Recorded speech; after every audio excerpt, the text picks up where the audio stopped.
Okay, okay. We are all ready to go. Thank you very much for joining in and making yourself available. Prabhuji, we are reading the Srimad Bhagavatam. We are on Canto 2 and Chapter 5. Chapter 5 is the cause of all causes.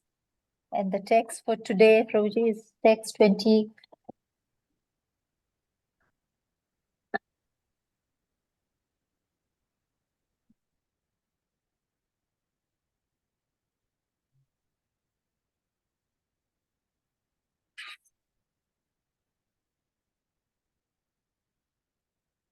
26 to 29. The text for today's text 26 to 29.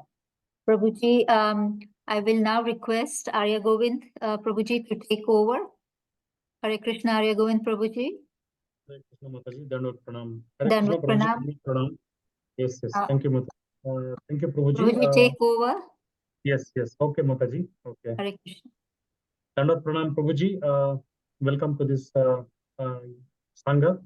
And we are reading from the Srimad Bhagavatam, as Mataji is told just now, second canto, 5th chapter, verse number 26 to 29. We hand over to Prabhuji. Okay.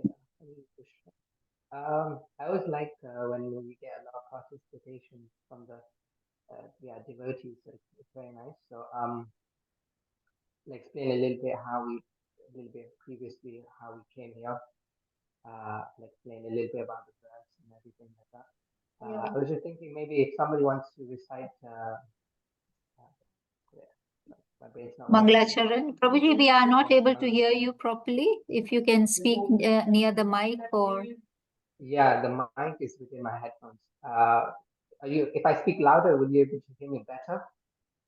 Probably, Prabhuji, speak louder, then we can tell you. Yes, this is slightly better, Prabhuji. I think because earlier we were not hearing anything.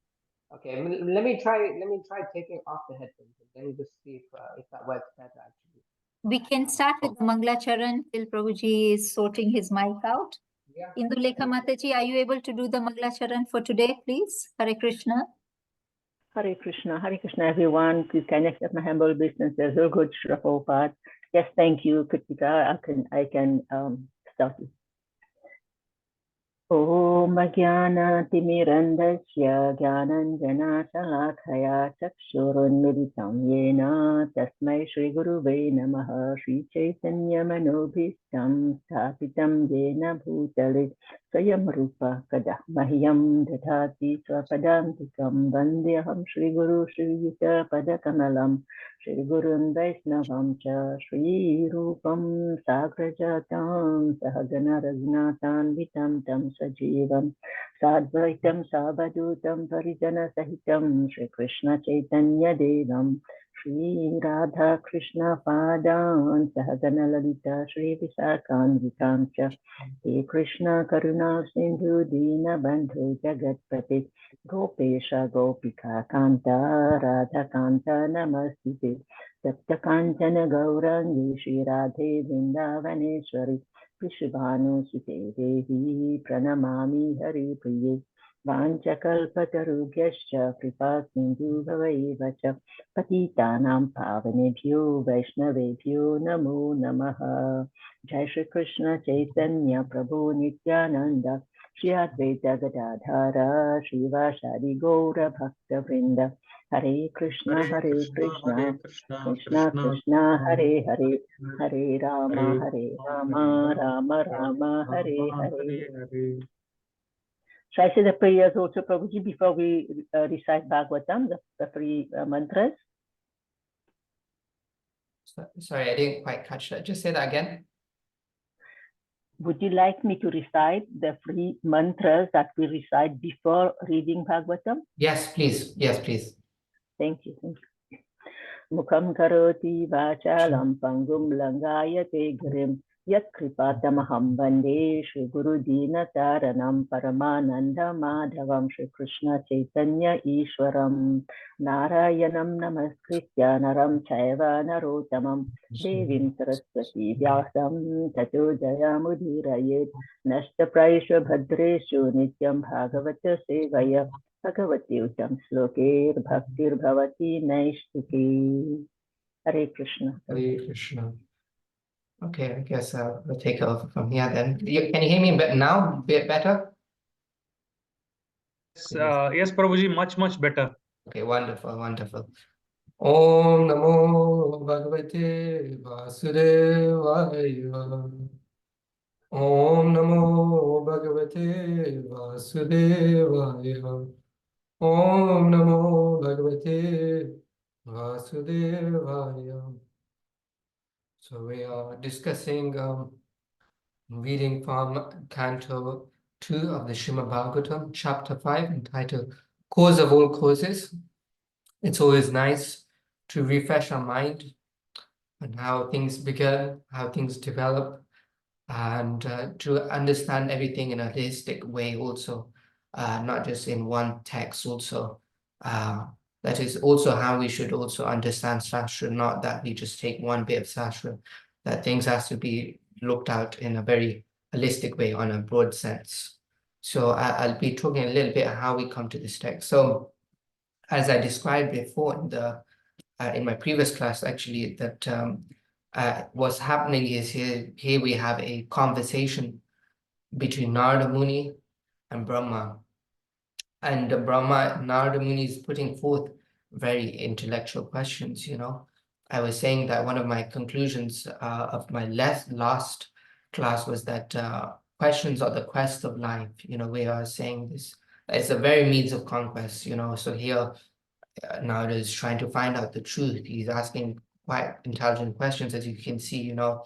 Please tell me the transcendental knowledge which specifically directs one to the truth of the individual soul and super soul. Then he asked about the factual symptoms of this manifested world, what its backgrounds, how it's created, how it's conserved, and whose control is this being done. All of this is known to you scientifically, what was created in the past, what is created in the future, and at the present, because everything's within your grip, like a walnut, because walnut's very small. And then he asked, well, there's actually 4 more questions, but this is first of the 4 questions. What is the source of your knowledge? Under whose protection are you standing? Under whom are you working? What is your real position? Do you alone create all entities with material elements by your personal energy? He then continues to say that he describes how a spider very easily creates the networks of its cobwebs and manifests its powers of creation without being defeated by others. So also you yourself, by your employment of self-sufficient energy, create without others' help. So in this way, he's trying to assimilate this knowledge, he's trying to understand. And it's similar, it's interesting because like Arjuna and Krishna, Arjuna was placed in that kind of state of illusion, just so that for us, our sake, we could also be put in the shoes of Arjuna to understand this nicely. So one of the particular questions that kind of relates to this verse that we're going to be discussing is how it is created, how is it conserved, like this, how is these material elements are working. So we're going to get a little bit more understanding into this. Yes. So I thought when I looked at the verse and when I looked at the text, I thought a lot of it actually is a continuation thread from other verses also. So I thought we could bring text 25 because it's actually part of this, because we see how things are working. In the beginning, we see how Krishna is expanding into Mahavishnu. And then the Mahatattva is agitated by Mahavishnu's glance. And then from there, you know, false ego comes, which is the basis of material existence. And then so many other things are happening like this, and this verse explains. So would anybody like to read this text, the translation purport? I can read, Prabhuji. Yes, please go ahead. Yes. Translation: from the darkness of false ego, the first of the 5 elements, namely the sky, is generated. Its subtle form is the quality of sound, exactly as the seed is in relationship with the scene. Purport by His Divine Grace, A.C. Bhaktivedanta Swami Prabhupada Ki Jai. The 5 elements, namely sky, air, fire, water, and earth, are all but different qualities of the darkness of false ego. This means that the false ego, in the sum in the sum total form of Mahat Tattva is generated from the marginal potency of the Lord. And due to this false ego of lording it over the material creation, ingredients are generated for the false enjoyment of the living being. The living being is practically the dominating factor over the material elements as the enjoyer, though the background is the Supreme Lord. Factually, save and except the Lord, no one can be called the enjoyer. But the living entity falsely desires to become the enjoyer. This is the origin of false ego. When the bewildered living being desires this, the shadow elements are generated by the will of the Lord, and the living entities are allowed to run after them as after a phantasmagoria. Hare Krishna. Thank you. Hare Krishna. Thank you. So yeah, we can see from this text on the purport how things are manifesting, how things are arranging. We are saying, you know, that the scenario is that man proposes, God disposes, that it's not that, you know, that we want to, that Krishna arranged it, but we wanted to be separate. We wanted to be enjoyers away from Krishna. And so here is we're going into detail of how it's actually happening, how is things manifesting. And it all starts, as I mentioned rightly, Prabhupada is mentioning, due to this false ego of lording over the material creation, then ingredients are generated from the false enjoyment of the living beings. Obviously, practically, we know that actually Krishna is the only enjoyer, Bhoktaram Yagyatapasam, Sarva Loka Maheshwaram, that he's the, you know, of all the lords, of all the planets, of everything, he's the enjoyer, supreme enjoyer, nobody can. But here, Krishna is facilitating. It's not that he wants this, but he's just facilitating out of the desire of the living entities. And you can see factually that what's happening is running accordance to the will of the Lord. That's his show. We are also playing a part in this. Okay, we'll go to the text itself. So yeah, I would like somebody else maybe to have a go at reciting the Sanskrit for text 26. Hare Krishna Prabhuji, can I try? Yes, give it a go, for sure. Text 26. Yes. Nabharsutha vikurvanad abhut sparsha guno nilaha prana parayavak chabdavanscha prana ujaha saho balam. So we do word to word also? Yeah, do the word for word and then I'll do the purple after and translation. Thank you, Prabhuji. Nabhashaha of the sky, atha, thus, vikurvanat, being transformed, abhut, generated, sparsha, touch, gunaha, quality, anilaha, air, para, previous, anyavat, by succession, sabdavan, full of sound, cha also, pranaha, life, ujjaha, sense perception, saha, fact, balam, hold on, 1 second. Balam, strength. Thank you. Jay, thank you. We would like to give the next text a go. Text 27.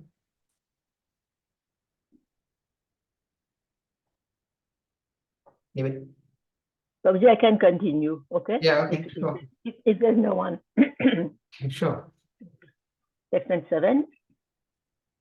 Vayorapi vikurvanat kala karma sabhavatah udapadyata tejo vai rupavat sparsha sabdavat.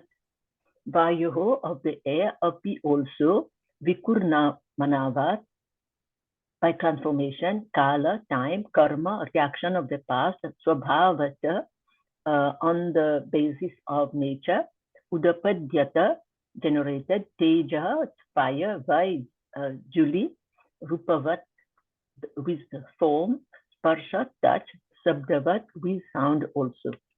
Jay, thank you. Text 28, anybody else would like to give a go? I can recite, Prabhuji. Yeah, please. Tejasastu vaikurvanat asid ambho rasatmakam rupavat sparshavac chambo Goshawach cha paranavat payat Tejasha of the fire, tu but Vikurvanath, on being transformed, Asit, it so happened, Amba, water, Rasa Atmakam, composed of juice, Rupavat, with form, Sparshavat, with touch, Cha and Ambava, water, Goshavat, with sound, Cha and Para, previous, Anyavat, by succession. Hare Krishna. Hare Krishna, thank you. Anybody would like to give a go for text 29?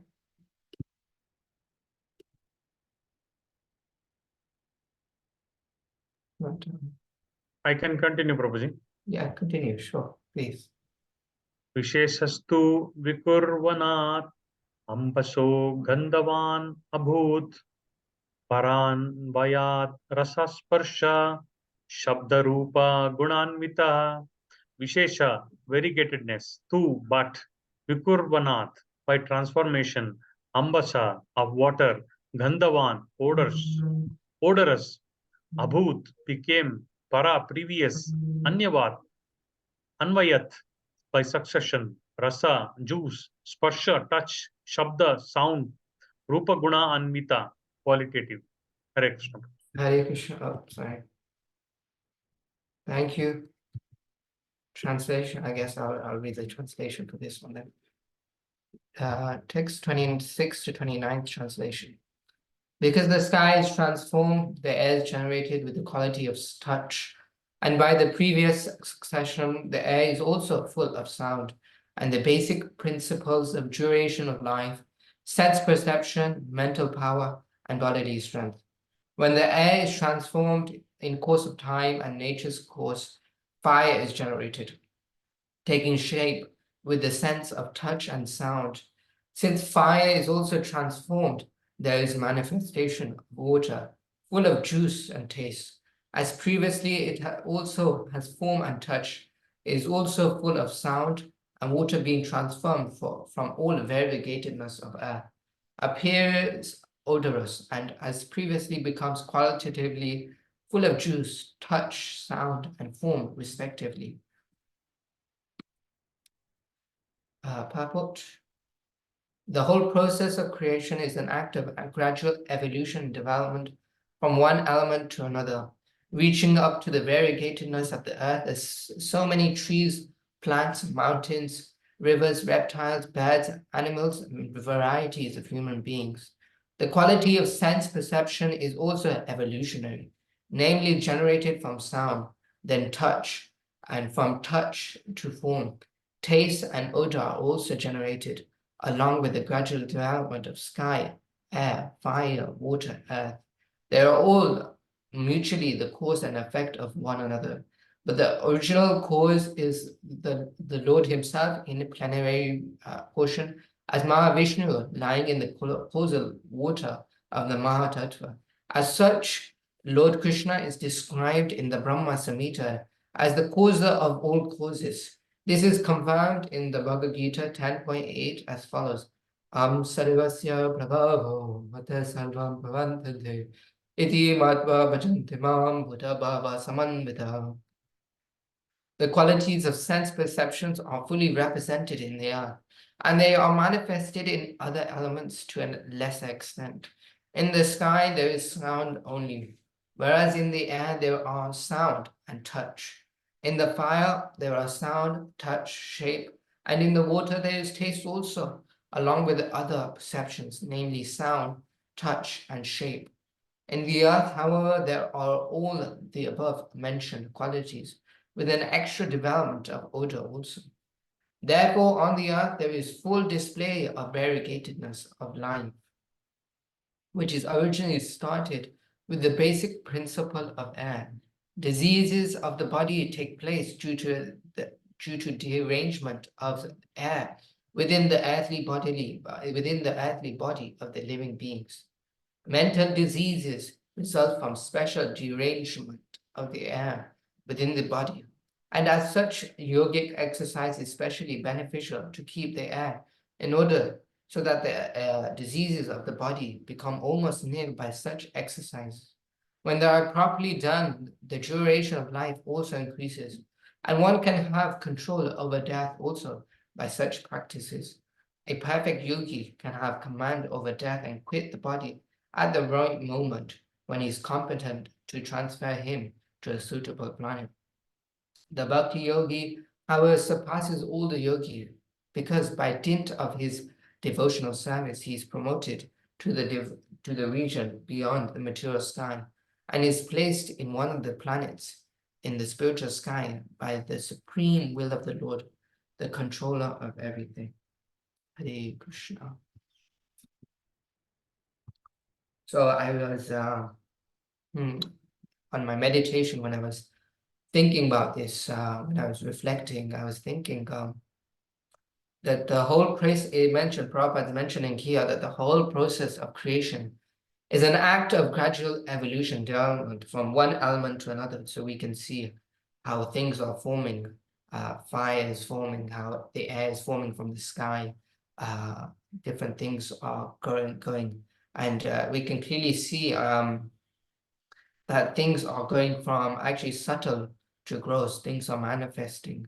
And it's just interesting when I contemplate on this, how things are going from subtle to gross. We can see that actually the desire, everything, that's the reason that things are manifesting within this world. Anything we do in life that's manifested as gross is manifested as subtlety. So whatever we do also in Krishna consciousness should be in such a way that these gross things, in a spiritual gross sense, in terms of the books and stuff like these, the things, whatever we come with, should be in touch with Krishna. This is the idea and concept that we brought in this chapter, that Krishna is the cause of all causes, that that this is Adi Hetu, the cause of all causes. And we are taught to see beyond different things. So this verse is actually quite meditative, actually, because when we realize the things that we come in contact, the trees, plants, mountains, rivers, the sound, air, and fire, there should be a constant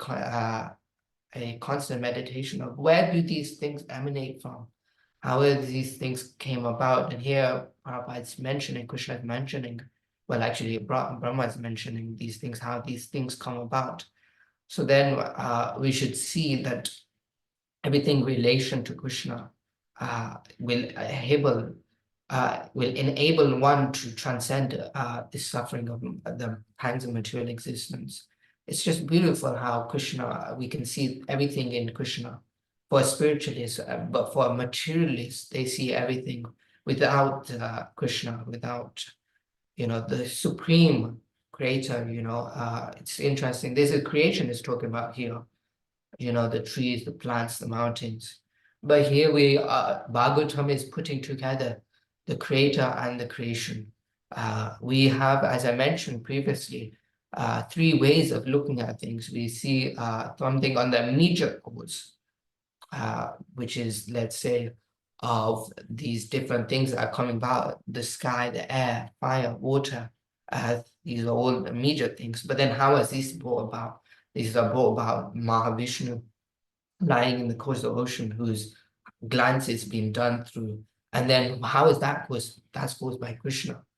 So we can see how things, if we look in this lens, we can just expand our horizons to see Krishna. It's just beautiful, how we can realize Krishna in our just day-to-day life. It's interesting because this kind of reminds me of in the Bhagavad Gita when in the chapter 10, even the verse is mentioned in chapter 10, how things are, Krishna is mentioning many things. Actually, I didn't even go into chapter 10, actually. It's just a beautiful meditation, actually. Let me see. Krishna is describing many things about how he is the taste of water, of how of all the mantra, he's also the Gayatri mantra also. So beautiful. Let us meditate on this for a second.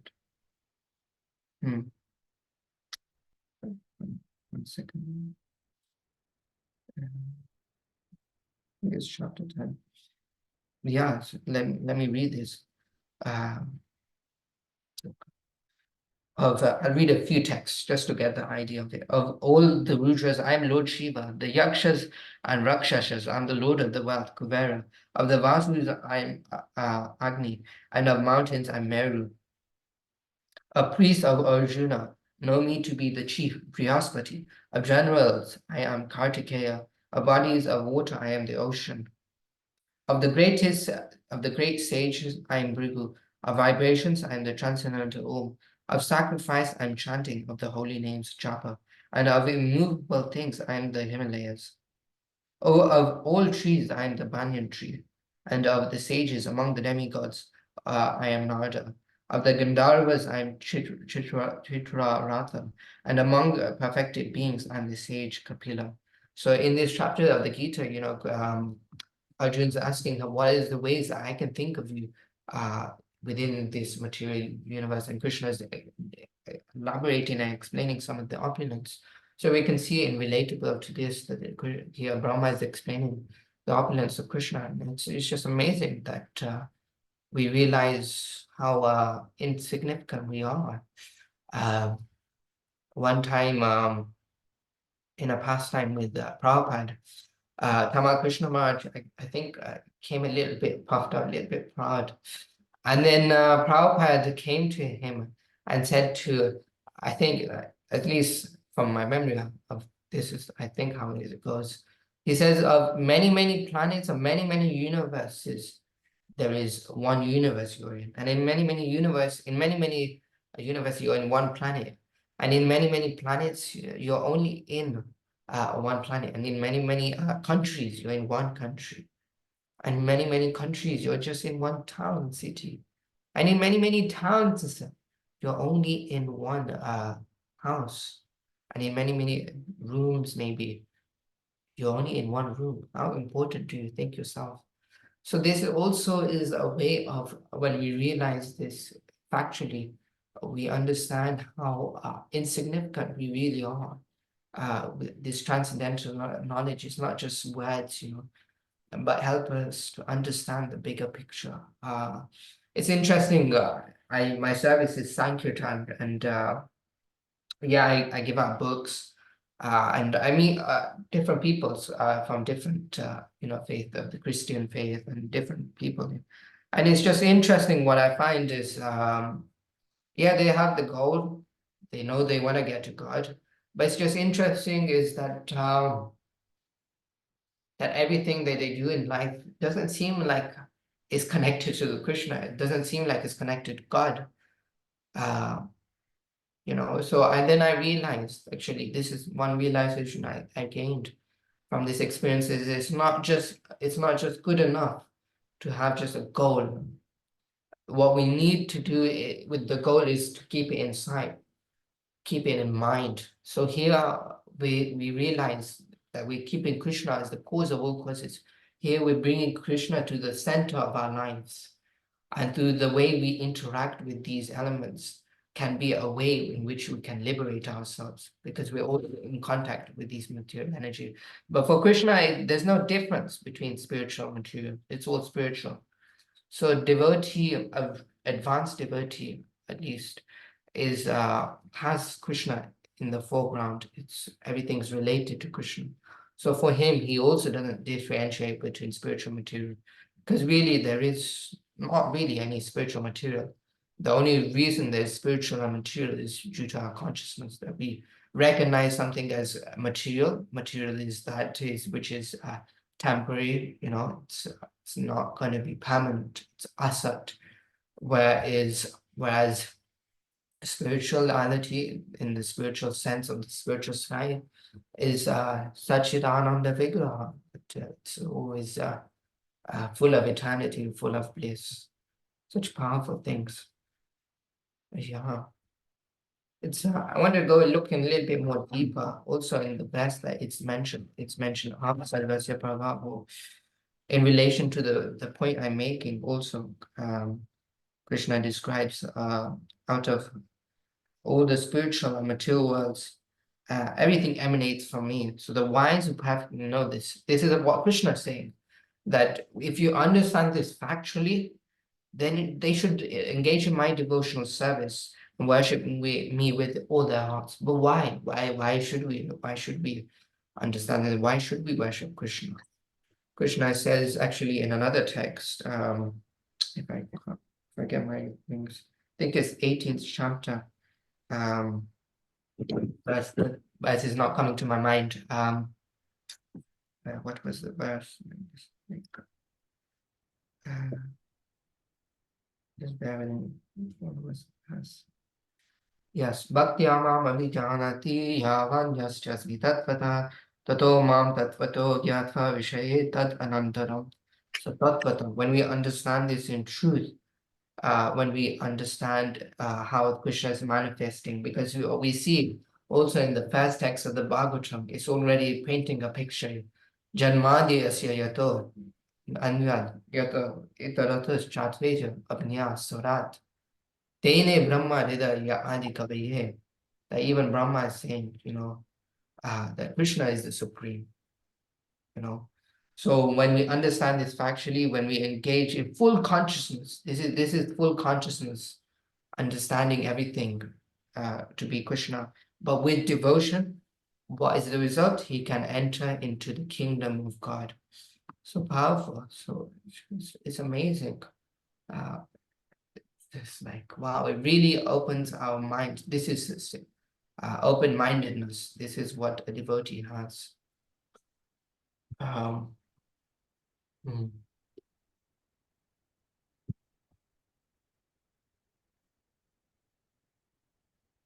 So one of the things it demonstrates and portrays here is the variegatedness of Krishna.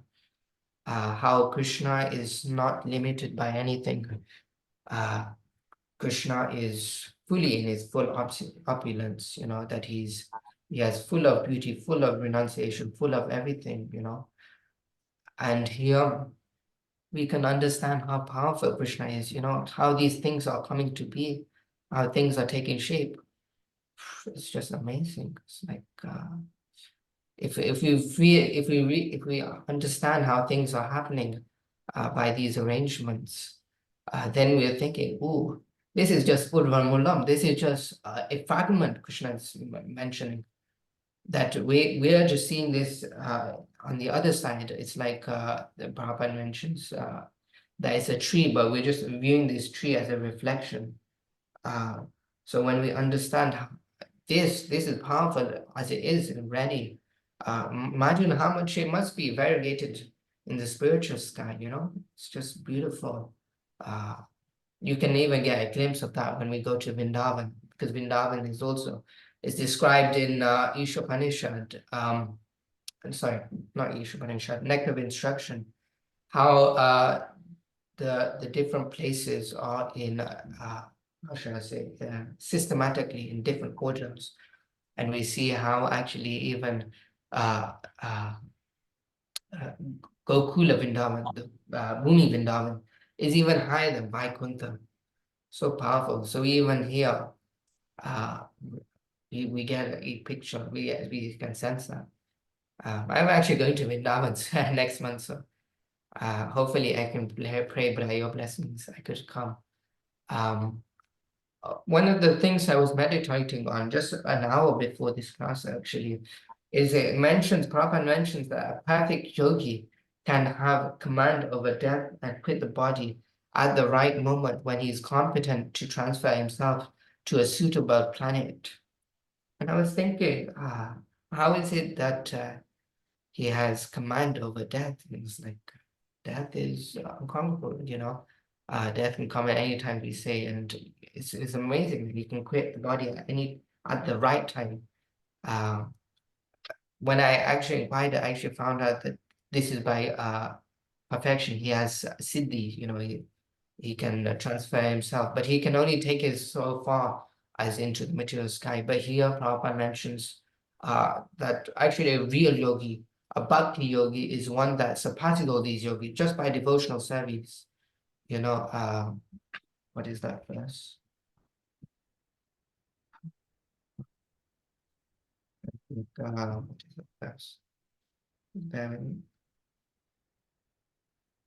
Why is it not coming to my mind? Okay, so it's gone out my head. The best. Yeah. Krishna is also also knowledge, remembrance, and also forgetfulness. If he wants me to remember, he'll make me remember. But even we can see how just powerful, just it is described just dint of devotional service. It doesn't even describe full, but dint of devotional service, he can be promoted to the region of beyond the material sky and placed in one of the planets in the spiritual sky by the supreme will of the Lord. So we can see how things are happening by the arrangements of the Lord. That if the yogi, a bhakti yogi, which Krishna says in the chapter 6, that out of all the yogis, actually the bhakti yogi reigns supreme. That is his opinion, you know. And by devotional service, on the merits of devotional service is actually very powerful, because it's described in Nectar Devotion how Krishna does not award devotional service to anyone everywhere. No. He only gives it to those who he feels are actually qualified to take it. Why? Because that devotional service purchases him. So powerful is devotional service that, you know, Krishna is supreme, you know, no, he's unconquerable. Matta paratam nanyad. By here, by devotional service, he surpasses all these yogis. These yogis, you know, they in previous eras, previous yugas, they live a long lifespan. But what's the use of such a long lifespan? You know, here the yogis, bhakti yogis, can immediately transcend all of this just by devotional service. And actually, it's even interesting. What I find is that not only that a bhakti yogi by devotional service can go to the spiritual sky, he can also bring the spiritual sky here within the material realm. That's how a powerful thing is. When he factually understands Krishna as being the controller, the cause of all causes. So powerful like this. Okay, I'm gonna stop here. I've shared some of my realizations. Sorry, I didn't get a proper time. I didn't have much time. I actually prepared very last minute, unfortunately, due to so many services and projects and so many other things. So yeah, I'm gonna stop here. I'm gonna open it up and see if you have any questions or comments or realizations. Please do share out anything you have. Hare Krishna.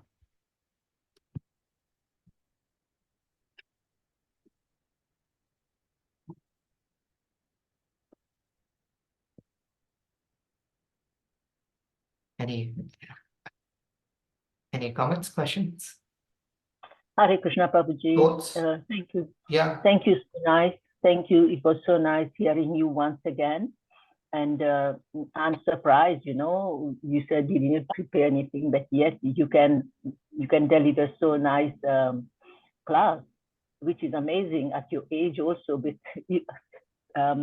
youngsters at your age, they will be roaming around and enjoying themselves in the material world. But you took this is a very nice process of Krishna consciousness. It is very nice, Prabhuji.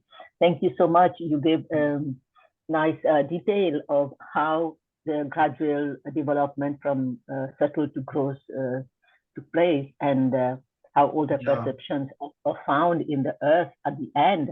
And here also you talk about the yogis, which is good. But then the yogis, they got the siddhis, and one thing of the siddhis, sometimes they use it for their own like enjoyment in a way, we should say, because they want to visit the other planetary systems. Whereas a bhakta will never think of anything of going and exploring other planetary systems. A bhaktas, we know, we ask Krishna, we say, it doesn't matter even if you send us to hell, but please don't take our service from you. Leave our devotional service there. Wherever we are, we'll find this opportunity just to serve you. Thank you, Prabhuji, and I wish you the best of luck. You're going to Bharat, you're going to Vrindavan. Please pay our obeisances there, and please request Radharani and Lord Krishna to bless all of us so that we can continue with this nice little Sangha that we have here. And please come again, deep plus again. Thank you so much, Prabhu. No. Thank you, Hare Krishna. Hare Krishna, yes, thank you so much for sharing. Yes, devotees by nature hate the Kiyaprita, that they don't have any unmotivation apart from Krishna and service to Krishna. Yes, thank you. Any other comments or questions?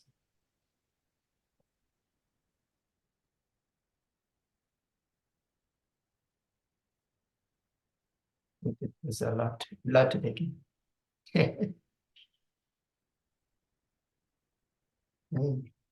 Prabhuji, we usually sum up, Pramila Mataji sums up the class for the day. So Oh, yeah. can I request Yes. Mataji to sum up the class? Please. Like a sum, yes. Yeah, that's nice. Yeah. Yes, Mataji. Definitely. Mataji. Thank you. Hare Krishna, Prabhuji. Hare Krishna.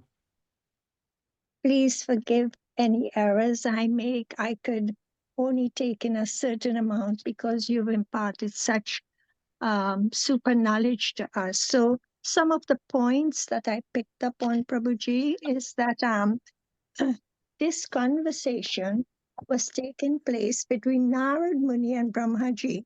And Narad Muni asked some very intelligent questions to find out the truth of the soul. He wanted to know who is controlling the universe, what is the source of Brahmaji's knowledge, how is creation manifested, how is it preserved, who is the creator and maintainer. So, excuse me, he went back to text 25 and said thus that Krishna expands into Mahavishnu at the beginning and how things are manifested. So we wanted to enjoy away from Krishna due to our ahankar or false ego. But Krishna is the supreme enjoyer. But he is so kind and merciful that he facilitates our desires. So he just let us fulfill our desires.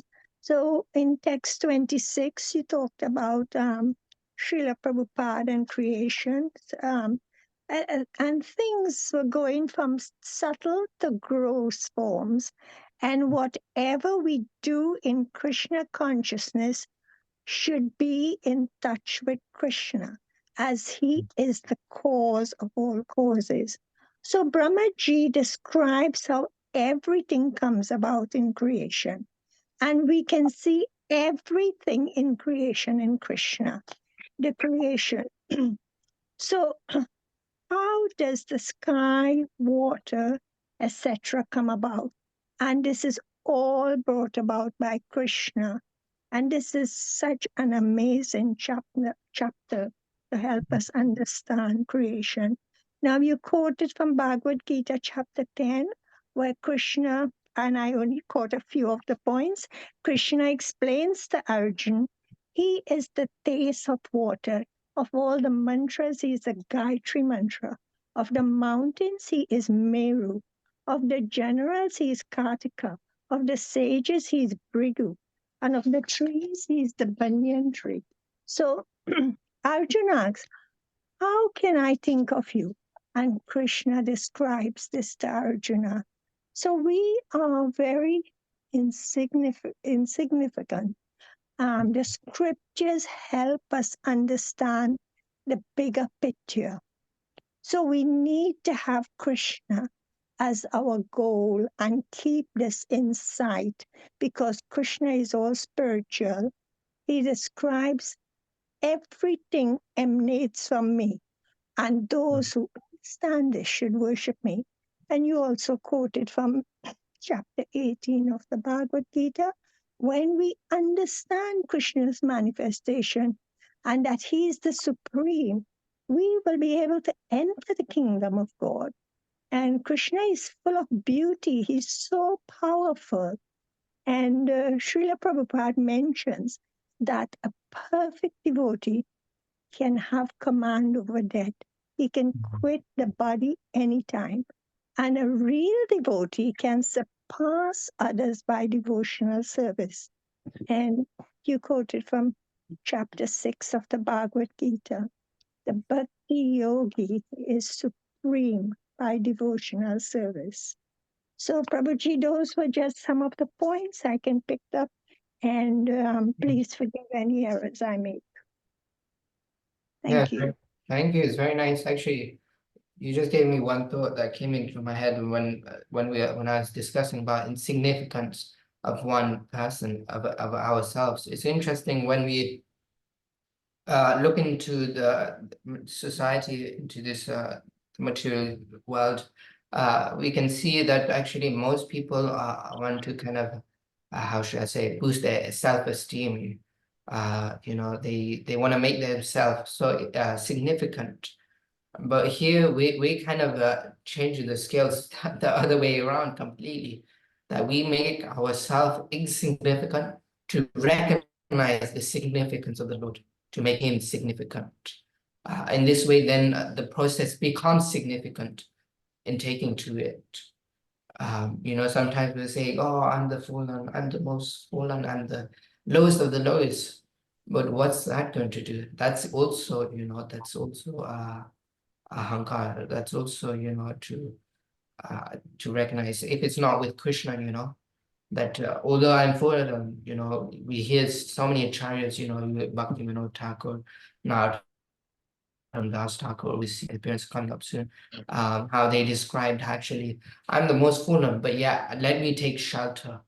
This is what it all comes down to, how much are we taking shelter to, despite us being fallen, we, by the mercy of the devotees, by the mercy of Krishna, by the mercy of Guru, we can be elevated to a high platform. This is true significance of a bhakti yogi, a devotee, compared to those of the materialists, the karmis. Powerful, amazing. Thank you so much, Prabhuji, for again extending on the summary of the verse and then giving us such nice insights into this verse. It's a complex matter, and then you explained us very in a simple way that how the creation is happening and how Narada is getting the knowledge from Lord Brahma. Thank you so much, Prabhuji. I request all the devotees to unmute and chant Hare Krishna Mahamantra once in glorification of His Grace Devarsi Prabhu. And also it's Nityananda Trayadoshi yes, I mean good wishes for all of you for this wonderful festival. Yes. Let's just unmute and chant. Hare Hare Krishna, Hare Krishna, Krishna Krishna, Hare Hare, Hare Rama, Hare Rama, Rama Rama, Hare Hare. Hare Hare. Vanchakalpatarubhyascha Patitanam Pavanebhyo Vaishnavebhyo Namo Namah. Namaha. Grantharaj Srimad Bhagavatam ki jai, Anant Koti Vaishnavin ki jai, Srila Prabhupada ki jai, Devarsi Prabhuji ki jai. Hare Krishna. Thank you, Thank you Prabhuji. very much. Hare Krishna. Hare Krishna. Hare Krishna. Hare Krishna. Thank you so much, Prabhuji. Thank you, Thank you. Pramila Mataji, for ending the session, and thank you, Arya Govind Prabhu, to take us through. Hare Krishna. Hare Krishna. Hare Krishna, Prabhu. Krishna Mataji. Hare Krishna, Mataji. Hare Hare Krishna. Krishna. Take care. Hare Om. Hare Hare Bol. Bol.